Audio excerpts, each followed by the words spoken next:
എല്ലാവർക്കും യേശുവിൻ നാമത്തിൽ വന്ദനം. ജീവനുള്ള ദൈവപുത്രൻ നമുക്ക് വേണ്ടി തൻ്റെ ജീവൻ മുഴുവനും നൽകി തന്നു. ആയതിനാൽ നമ്മിൽ ഉള്ള ജീവൻ യേശുവിൻ്റെ ജീവനാണ്. ജീവനെന്ന് പറഞ്ഞാൽ ജീവിതം. ഇന്ന് നമ്മൾ ജീവിക്കേണ്ടത് യേശുവിൻ്റെ ജീവിതമാണ്. നമ്മുടെ ജീവിതം ജീവിച്ച് പരാജയപ്പെട്ടവരാണ് നാം. അതുകൊണ്ട് ദൈവം ചെയ്തു, ദൈവപുത്രൻ്റെ ജീവിതം നമുക്ക് തന്നു. യേശു ജീവൻ തന്നു എന്ന് പറഞ്ഞാൽ യേശുവിൻ്റെ ജീവിതമാണ് തന്നത്. ജീവൻ ഉണ്ടെങ്കിലല്ലേ ജീവിതമുള്ളൂ. ഈ ഒരു സത്യം ദൈവമക്കൾ അറിയണം. അതായത് ഒരിക്കൽ ഒരു പൂച്ച ഒരു വലിയ കുഴി കിടക്കുകയാണ്. ആ കുഴിയിൽ നിന്ന് കരകയറാൻ ഒറ്റ മാർഗമേ ഉള്ളൂ, അതിനുള്ള ശക്തി വേണം, ചാടണം. എന്നാൽ അതിന് എന്ത് ചെയ്യാൻ കഴിയും? അതിൽ നിന്ന് ശക്തി പ്രാപിച്ച് വെളിയിൽ ചാടാൻ അതിനുള്ള ശക്തി അതിനില്ല. ഈ ഒരു ചെറിയ ഉദാഹരണം പോലെ. എന്നാൽ ഒരു സിംഹമാണ് ആ കുഴിയിൽ കിടക്കുന്നതെങ്കിൽ ആ സിംഹത്തിന് എളുപ്പം ആ കുഴിയിൽ നിന്ന് പുറത്തു വരാൻ കഴിയും. അതിൻ്റെ ശക്തി, കുതിക്കാനുള്ള ശേഷി. ഇതുപോലെ നമ്മൾ ആ പൂച്ചയുടെ സ്ഥാനത്താണ്. ഒരിക്കലും കരകയറാൻ കഴിയാത്ത നാശകരമായ കുഴിയിലും കുഴഞ്ഞ ചേറ്റിലുമാണ്. ആ പൂച്ചയുടെ സ്ഥാനത്താണ് നമ്മൾ. നമുക്ക് ഒരിക്കലും പുറത്തു വരാൻ കഴിയില്ല. എന്നാൽ സിംഹമായിരുന്ന യഹൂദ ഗോത്രത്തിലെ സിംഹമായവൻ വന്ന് നമുക്ക് ആ ജീവൻ തന്നു, ആ ജീവിതം തന്നു. കുതിപ്പിൻ്റെ ജീവിതം, മുന്നോട്ട് കുതിച്ചുയരുന്ന ജീവിതം. ഒരിക്കലും കരകയറാൻ കഴിയാത്തിടത്ത്, മാനുഷിക ജീവിതം കൊണ്ട് രക്ഷപ്പെടാൻ കഴിയാത്തിടത്ത് ദൈവിക ജീവിതം നമുക്ക് തന്നു. അതാണ് ക്രിസ്തുയേശുവിൽ നമുക്കുള്ള ജീവിതം. ഈ സത്യങ്ങൾ അറിയുന്നവർക്ക് ഒരു കാര്യത്തിൽ ധൈര്യം വരും. എന്നെ കൊണ്ടൊന്നും കഴിയില്ല, എന്നാൽ എന്നെ ശക്തനാക്കുന്ന യേശു മുഖാന്തരം ഞാൻ സകലത്തിലും മതിയാകും. വിശ്വസിക്കുക. കർത്താവ് ബലപ്പെടുത്തും.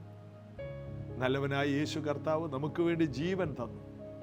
ആ യേശു കർത്താവിനെ പാടി സ്തുതിക്കുന്നത് എത്ര മനോഹരമാണ്. നമുക്ക് ചേർന്ന് പാടി യേശുവിനെ ആരാധിക്കാം.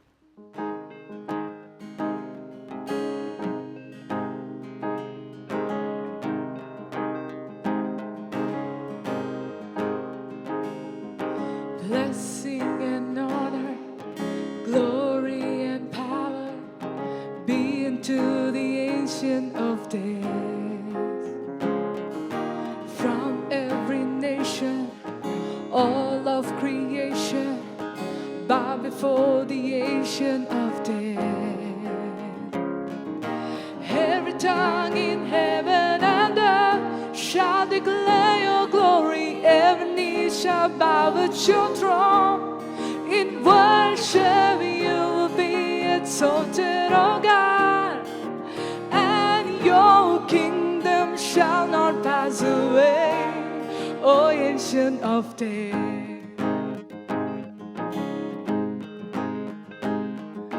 Blessing and honor, glory and power be unto the Ancient of Days. From every nation, all of creation, bow before the Ancient of Days. Every tongue in heaven and earth shall declare your glory. Every knee shall bow at your throne.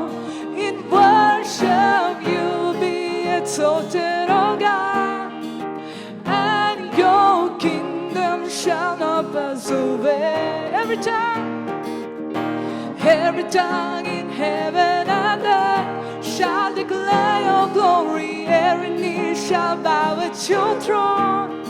In worship you will be exalted, O God, and your kingdom shall not pass away, O Ancient of Days. Your kingdom shall reign over all the earth. Sing to the Ancient of Days.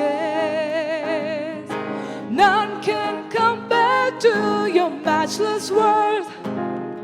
Singing to the Ancient of Day. Your kingdom shall reign over all the earth. Singing to the Ancient of Day. None can compare to your matchless worth. Singing to the Ancient of Days. Every tongue in heaven and earth shall declare your glory. Every knee shall bow at your throne. In worship you be exalted, O God, and your kingdom shall not pass away. Every tongue in heaven and earth shall declare your glory. Every knee shall bow at your throne. In worship you be exalted, O God, and your kingdom shall not pass away. O Ancient of Days, O Ancient of Days, O Ancient of Days. ഓരോ ദിവസവും ദൈവവചനം കേട്ട് നമ്മൾ എന്തോരം ബലപ്പെടുകയാണ്. ഓരോ ദിവസവും രാവിലെ എഴുന്നേൽക്കുമ്പോൾ ദൈവവചനം കേട്ട് ബലപ്പെട്ട് പോകുന്നതിൻ്റെ റിസൾട്ടുകൾ ഒത്തിരി പേർ അനുഭവിക്കുന്നതായിട്ട് ഞാൻ അറിഞ്ഞു. ഞാൻ കഴിഞ്ഞ ദിവസം എവിടെയാ ലുലു മാളിൽ ചെന്നപ്പോൾ അവിടെ എല്ലാ ദിവസവും ഈ പ്രോഗ്രാം കാണുന്ന ഒരു പ്രിയപ്പെട്ടവൻ എന്നോട് പറഞ്ഞു, എല്ലാ ദിവസവും കാണാറുണ്ട്. എവിടെ ചെന്നാലും പറയും, എവിടെ ചെന്നാലും ഈ പ്രാർത്ഥനയിലൂടെ അനുഗ്രഹിക്കപ്പെടുന്നവരുണ്ട്. അതുകൊണ്ട് ജീസസ് എവരിഡേ എന്ന ഈ പ്രാർത്ഥന കൂട്ടായ്മ ഒരാൾക്കുള്ളതല്ല, ഇന്ന് ഭൂമിയിലുള്ള സകല ദൈവജനത്തിൻ്റെയും അനുഗ്രഹമായി തീരട്ടെ. ഇന്ന് നമുക്ക് ദൈവജനം ധ്യാനിക്കണം.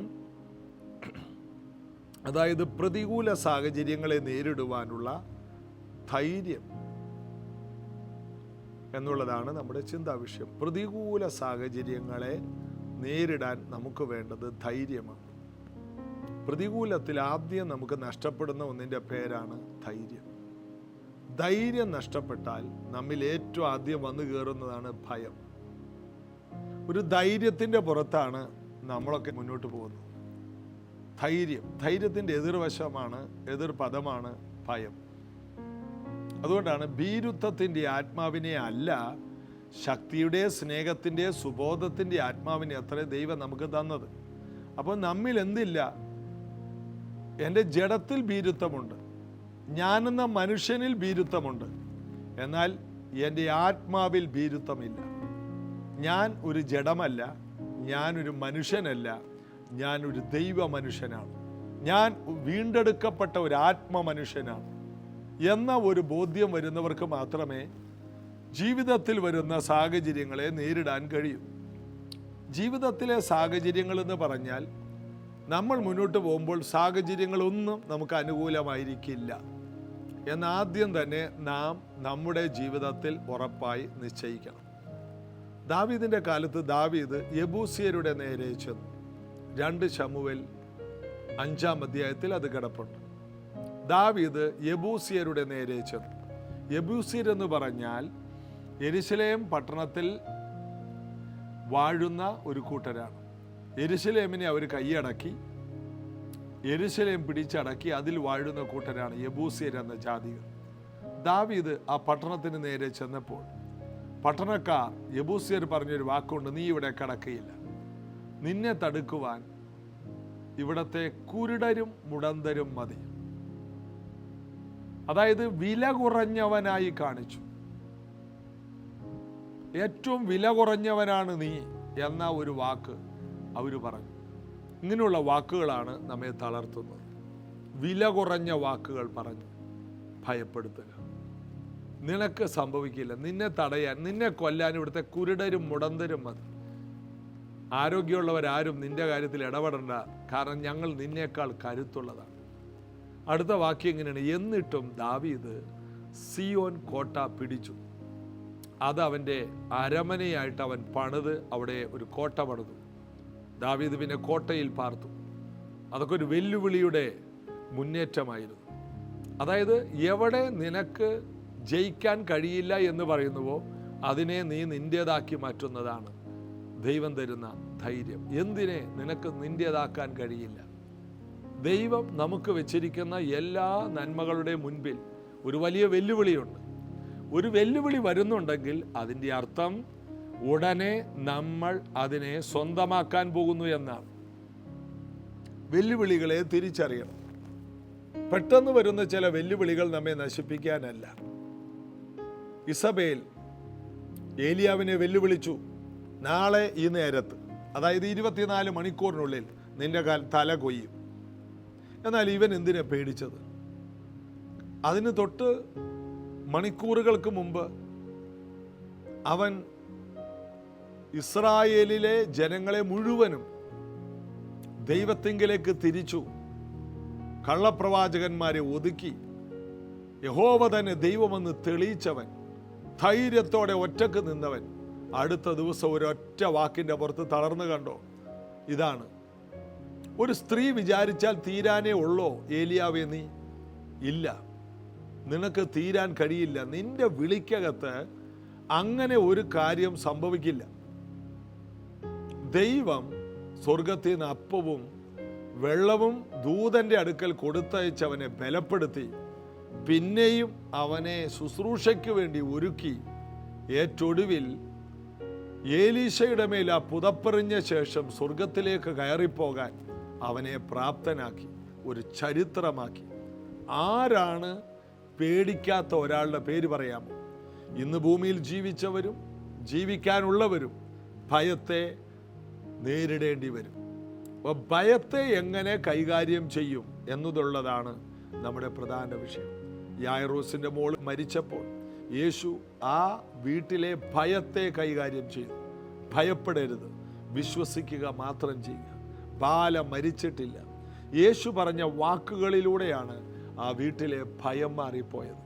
ആ കുടുംബം ആ വിഷയത്തെ നേരിടാൻ, ആ കുഞ്ഞിൻ്റെ അടുക്കലേക്ക് യായിറോസിന് ആരോഗ്യത്തോടെ എത്താൻ യേശു ഫസ്റ്റ് എയ്ഡ് കൊടുത്തു. ഭയപ്പെടേണ്ട, വിശ്വസിക്കുക മാത്രം ചെയ്യുക.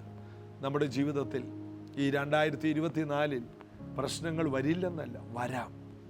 ആർക്കുമില്ലാത്ത വിഷയങ്ങൾ വരാം. എന്തിനെ നേരിടാനുള്ള ഒരു ഒരുക്കം, ഒരു സൈന്യത്തിൻ്റെ അധിപനെ പോലെ നമ്മൾ സമയത്തിലും അസമയത്തിലും ഒരുങ്ങണം. നിങ്ങളുടെ വീട്ടിൽ വലിയൊരു ദുരന്തം വരാൻ പോകുന്നു എന്ന് കേട്ടാൽ നിങ്ങൾ പറയണം, ദുരന്തം എല്ലാ വീട്ടിലും വരും. ദുരന്തം വരാത്ത വീട് ഏതാണ്? എന്നാൽ ഞങ്ങൾ അതിനെ നേരിടാൻ സജ്ജരാണ്. ഞങ്ങൾക്കതിൽ പേടിയില്ല. കാരണം ലോകത്തോട് കൂടെയുള്ളവനേക്കാൾ അധികം എന്നോട് കൂടെയുണ്ട്. എൻ്റെ കൂടെ ദൈവത്തിൻ്റെ ദൂതന്മാരുണ്ട്. എൻ്റെ കൂടെ കർത്താവുണ്ട്. പ്രശ്നങ്ങളെയെല്ലാം 2000 വർഷങ്ങൾക്ക് മുമ്പ് ഈ ഭൂമിയിൽ വന്ന് പ്രശ്നങ്ങളെയെല്ലാം നേരിടാൻ പഠിപ്പിച്ച് നേരിട്ട് ശക്തനായി മാറി ഉയർത്തെഴുന്നേറ്റ യേശു കർത്താവിനുള്ള വിശ്വാസത്താൽ ജീവിക്കുന്ന ഞങ്ങൾക്ക് ഭയം എന്നുള്ളത് നിസ്സാരമാണ്. ഭയത്തെ നേരിടുവാൻ ഉള്ള ശേഷി ഞങ്ങളുടെ മേലുണ്ട് യേശു മുഖാന്തിരം. അതുകൊണ്ട് സർവായുധവർഗം ഞങ്ങൾക്കുണ്ട്. ഞങ്ങളെ അരയ്ക്ക് സത്യമുണ്ട്. ഞങ്ങൾക്ക് നീതി എന്ന കവചമുണ്ട്. രക്ഷ എന്ന ശിരസ്ത്രമുണ്ട്. വചനമെന്ന ആത്മാവിൻ്റെ വാളുണ്ട്. വിശ്വാസത്തിൻ്റെ പരിചയമുണ്ട്. ഏതു നേരവും ആത്മാവിലുള്ള പ്രാർത്ഥനയുടെ പോരാട്ടമുണ്ട്. ഞങ്ങളെ തൊടാൻ ഒരു ശക്തിക്കും കഴിയില്ല. ഞങ്ങൾ നിവർന്നു നിൽക്കും. ഞങ്ങൾ അരയ്ക്ക് സത്യമുള്ളതുകൊണ്ട് നിവർന്നു നിൽക്കും. ഞങ്ങൾക്ക് നീതിയുള്ളതുകൊണ്ട് ഞങ്ങളുടെ പ്രാർത്ഥനകൾക്ക് ഉത്തരമുണ്ട്. ഞങ്ങളുടെ ജീവിതം നീതിയുള്ളതായിരിക്കും. ഞങ്ങളെ തോൽപ്പിക്കാൻ ഈ ലോകം മുഴുവനും വിചാരിച്ചാൽ നടക്കില്ല. ഞങ്ങൾ വിഷയങ്ങളെ നേരിടാൻ തന്നെയാണ് സർവായുധവർഗം ധരിച്ചിരിക്കുന്ന. പിശാചേ, നിന്റെ പദ്ധതികൾ പൊളിഞ്ഞു പോകും. നീ കൊണ്ടുവരുന്ന അനർത്ഥങ്ങൾ എല്ലാം പരാജയമാവും. നീ ഒരു അനർത്ഥം കൊണ്ടുവന്നാൽ ഇയ്യോബിനെ പോലെ ഞങ്ങൾ ഇരട്ടിയായി പുറത്തു വരും. നീ ജോസഫിന് അനർത്ഥം കൊണ്ടുവന്നു. അവനെ പൊട്ടക്കിണറ്റിലും അവനെ അടിമയായും ഒക്കെയും തകർത്ത് കളയാൻ നോക്കി. എന്നാൽ ജോസഫ് രാജ്യത്തിൻ്റെ പ്രധാനമന്ത്രിയായതുപോലെ നീ ഞങ്ങൾക്ക് എതിരെ കൊണ്ടുവരുന്ന എല്ലാം ഞങ്ങളുടെ നന്മയാക്കി ഞങ്ങളുടെ ദൈവം മാറ്റും. എത്ര പേരതിന് ആമേൻ പറയും? അതുകൊണ്ട് ജീവിതത്തിൽ വരുന്ന പ്രതികൂല സാഹചര്യങ്ങൾ നന്മയാക്കുന്ന ഒരു കർത്താവ് എൻ്റെ കൂടെ ഉള്ളതുകൊണ്ട് തക്ക സമയത്ത് എന്നെ ഉയർത്തുന്ന ആ കർത്താവിൻ്റെ കീഴെ താണിരുന്ന് ഞാൻ ബലപ്പെടും. അതുകൊണ്ട് ഇതൊന്നും എന്നെ ബാധിക്കില്ല. ഞാൻ പ്രതികൂലങ്ങളെ നേരിടും. 1 ശമൂവേൽ 30-ാം അധ്യായത്തിൽ ദാവീദ് വലിയ കഷ്ടത്തിലായി. 30:6 പറയുകയാണ്, ദാവീദ് വലിയ കഷ്ടത്തിലായി. ജനത്തിൽ ഓരോരുത്തൻ്റെ ഹൃദയം താൻ്റെ പുത്രന്മാരെയും പുത്രിമാരെയും കുറിച്ച് വ്യസനിച്ചിരിക്കുക കൊണ്ട് ദാവീദിനെ കല്ലെറിയണമെന്ന് ജനം പറഞ്ഞു. ദാവീദ് തൻ്റെ ദൈവമായ യഹോവയിൽ ധൈര്യപ്പെട്ടു. ആരുമില്ല, ഒറ്റപ്പെട്ടവൻ. എല്ലാവരെയും ഭാര്യയും മക്കളെയും പിടിച്ചുകൊണ്ട് പോയപ്പോൾ കൂടെയുള്ളവർ പോലും ഈ ദാവീദിൻ്റെ കൂടെ കൂടി ഇവൻ ഒരുത്തൻ കാരണമാണ് നമ്മുടെ കുടുംബം നശിച്ചത് എന്ന് പറഞ്ഞ് ദാവീദ് അവിടെ പതറുന്നില്ല, ദാവീദ് ഓടുന്നില്ല, ദാവീദിനെ ആർക്കും തൊടാൻ കഴിയുന്നില്ല. ദാവീദ് ദൈവത്തിൻ്റെ വിളിയുള്ളവനാണ്. എല്ലാവരും കല്ലെടുത്തു. എന്നിട്ട് എന്തുകൊണ്ട് ആരും കല്ലെറിഞ്ഞില്ല? ആർക്കും കല്ലെറിയാൻ കഴിയില്ല. എല്ലാവരും കല്ലെടുത്തു. അവിടെ വായിക്കുന്നു, കല്ലെറിയണമെന്ന് പറഞ്ഞു. അതിൻ്റെ അർത്ഥം ജനമെല്ലാം കല്ലും പിടിച്ചുകൊണ്ട് ദാവീദിൻ്റെ ചുറ്റും വീരന്മാർ ഇടം കൈ കൊണ്ടും വലം കൈ കൊണ്ടും ഉന്നം തെറ്റാതെ എറിയുവാൻ പഠിപ്പിച്ച ദാവീദിനെ എറിയാൻ 2 കൈയിലും കല്ലെടുത്തുകൊണ്ട് അവർ നിൽക്കുമ്പോൾ ദാവീദ് അത് കണ്ട് പേടിച്ചില്ല. ദാവീദ് ദൈവത്തിൽ ആശ്രയിച്ചു. ദൈവത്തിലുള്ള ആശ്രയം. ഈ വിഷയത്തിൽ നിന്ന് ദൈവം എന്നെ പുറത്തു കൊണ്ടുവരും. ദാവീദ് ദൈവത്തിൽ ആശ്രയിച്ചു. അതായത് ദാവീദ് ദൈവത്തിൽ ആശ്രയിക്കുക എന്ന് പറഞ്ഞാൽ കാട്ടുപോത്തിൻ്റെ കൊമ്പുകൾക്കിടയിൽ എന്ന പോലെയാണ് അവൻ. ആശ്രയിക്കാൻ അവിടെയും കഴിയുമെന്ന് ദാവീദ് നമ്മെ പഠിപ്പിക്കുകയാണ്. അവൻ പേടിച്ചില്ല. എല്ലാവരും തന്നെ ഇപ്പോൾ തീർക്കുമെന്ന് പറഞ്ഞ് നിൽക്കുമ്പോൾ ദാവീദ് ദൈവത്തിൽ ആശ്രയിച്ചു. അവൻ ദൈവത്തെ വിശ്വസിച്ചു. ഇല്ല, എന്നെ വിളിച്ച ദൈവം വിശ്വസ്തനാണ്. അപ്പോൾ ആശ്രയം. 2 ദാവീദിൻ്റെ ചരിത്രം 1 ശമൂവേൽ 30 നമ്മൾ പഠിക്കുന്നത്, ദാവീദ് ദൈവത്തിൻ്റെ ആലോചനയ്ക്കായി കാത്തിരുന്നു. അടുത്തത് ആ ഭാഗമാണ് പിന്നീട് നമ്മൾ കാണുന്നത്. ദാവീദ് ദൈവത്തിൻ്റെ ആലോചന. 7-ാം വാക്യത്തിൽ ദാവീദ് അഹിമെലെക്കിൻ്റെ 1 ശമൂവേൽ 30:7 ദാവീദ് അഹിമെലെക്കിൻ്റെ മകനായ അബിയാഥാർ പുരോഹിതനോട് ഏഫോദ് ഇവിടെ കൊണ്ടുവരിക എന്ന് പറഞ്ഞു. അബിയാഥാർ ഏഫോദ് ദാവീദിൻ്റെ അടുക്കൽ കൊണ്ടുവന്നു. എന്നാൽ ദാവീദ് യഹോവയോട്, ഞാൻ ഈ പരീക്ഷയെ പിന്തുടരണമോ അവരെ എത്തിപ്പിടിക്കുമോ എന്ന് ചോദിച്ചു. പിന്തുടരുക, നീ അവരെ നിശ്ചയമായി എത്തിപ്പിടിക്കും, സകലതും വീണ്ടുകൊള്ളുമെന്ന് അരുളപ്പാടുണ്ടായി. ആലോചന, ആശ്രയം, ദൈവത്തിലുള്ള ആശ്രയം. ഇല്ല, ഞാൻ ദൈവത്തിൽ ആശ്രയിക്കും. ഞാൻ ദൈവത്തെ, പൗലോസ് പറഞ്ഞില്ലേ, ഞാൻ കൈസറെ അഭയം ചൊല്ലിയിരിക്കുന്നു. ആർക്കൊന്നും ചെയ്യാൻ പറ്റില്ല. കൈസറെ ആശ്രയിച്ചു. അപ്പോൾ കൈസറിൻ്റെ അടുക്കൽ എത്തിക്കാതെ നിവൃത്തിയില്ല. അങ്ങനൊരു വാക്ക് പറഞ്ഞ ഇതുപോലെ ദാവീദ് ദൈവത്തിൽ ആശ്രയിച്ചു. വേറെ ആർക്കും ഇനി തൊടാൻ പറ്റില്ല. ദൈവത്തിൽ ഒരുവൻ ആശ്രയിച്ചാൽ ആ വ്യക്തിയെ തൊടാൻ ദൈവം പിന്നെ ആരെ അനുവദിക്കില്ല. 2 ആലോചന.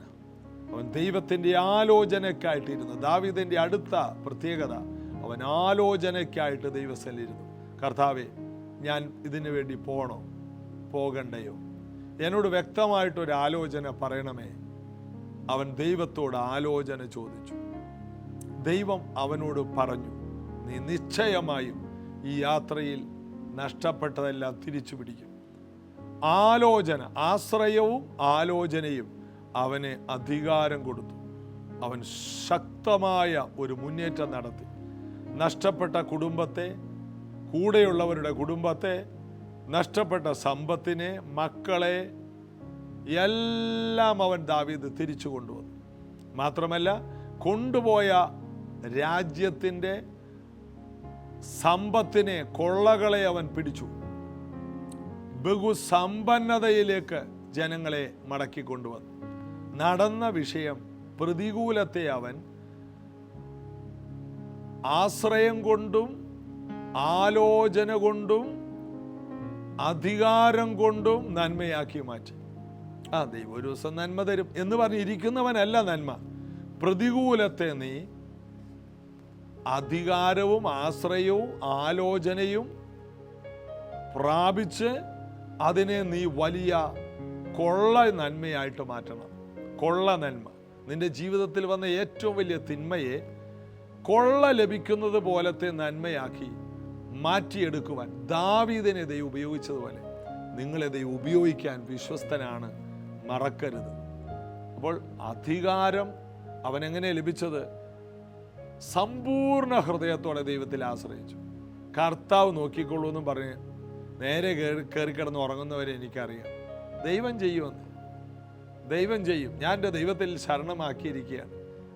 അവനെൻ്റെ വലത്ത് ഭാഗത്തുള്ളതുകൊണ്ട് ഞാൻ കുലുങ്ങിപ്പോലും. പേടിക്കരുത്. എല്ലാ പ്രശ്നങ്ങളെയും കർത്താവ് കൈകാര്യം ചെയ്യും. നീ നിൻ്റെ നാളെക്കുറിച്ച് ടെൻഷൻ അടിച്ചാൽ നീ കർത്താവിനെ വിശ്വസിക്കുന്നില്ലെന്നാണ് അതിൻ്റെ അർത്ഥം. കർത്താവിൻ്റെ അധികാരത്തെ ചോദ്യം ചെയ്യരുത്. കർത്താവിൻ്റെ ആലോചനയെ നമുക്ക് വേണം.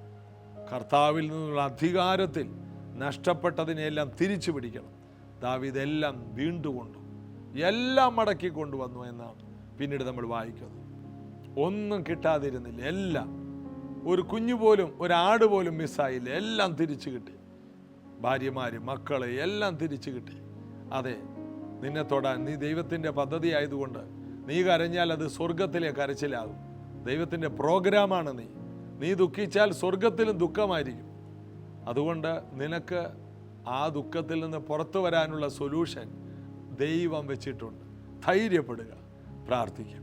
യേശുവിൻ നാമത്തിൽ ഈ വചനം കേട്ടവരെ അനുഗ്രഹിക്കുന്നു.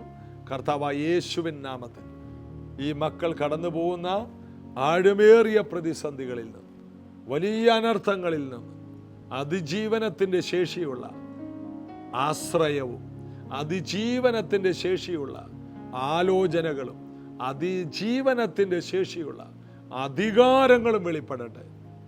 ഈ 3 കാര്യം ഇവരുടെ മേൽ വരട്ടെ. ഞാനിവരെ അനുഗ്രഹിക്കുന്നു. എല്ലാ രോഗക്കിടക്കയിൽ നിന്നും പുറത്തു വരട്ടെ. സാമ്പത്തിക പ്രതിസന്ധികളിൽ നിന്ന്, മാനനഷ്ടങ്ങളിൽ നിന്ന്, അപമാനങ്ങളിൽ നിന്ന് എല്ലാം പുറത്തു വരട്ടെ. അനുഗ്രഹിക്കുന്നു. അത്ഭുതങ്ങൾ സംഭവിക്കട്ടെ. യേശുവിൻ നാമത്തിൽ ആമേൻ. ദൈവമായ കർത്താവിൻ്റെ കരം വലുതാണ്. കർത്താവിൽ ആശ്രയിക്കാം. ഇന്ന് രാവിലെ സഭയിൽ ഉപവാസ പ്രാർത്ഥനയുണ്ട്. ഉപവാസ പ്രാർത്ഥന എന്ന് പറയുമ്പോൾ ദൈവത്തിലുള്ള ആശ്രയമാണ്. 2 ദൈവത്തിലുള്ള ആലോചനയ്ക്കായിരിക്കുകയാണ്. 3 എഴുന്നേൽക്കുന്നത്, ഈ ഉപവാസം കഴിഞ്ഞ് എഴുന്നേൽക്കുമ്പോൾ ദൈവത്തിൻ്റെ അധികാരത്തോടെയാണ്. അതുകൊണ്ട് ഈ ഫാസ്റ്റിംഗ് പ്രയറിൽ നിങ്ങളെല്ലാവരും തന്നെ പങ്കെടുക്കാൻ, പ്രൈസ് ജനറേഷനിലേക്ക് രാവിലെ 10:30 വരുവാൻ ഞാൻ നിങ്ങളെ ക്ഷണിക്കുന്നു. നാളെ ഇതേ സമയത്ത് കാണാം. God bless you.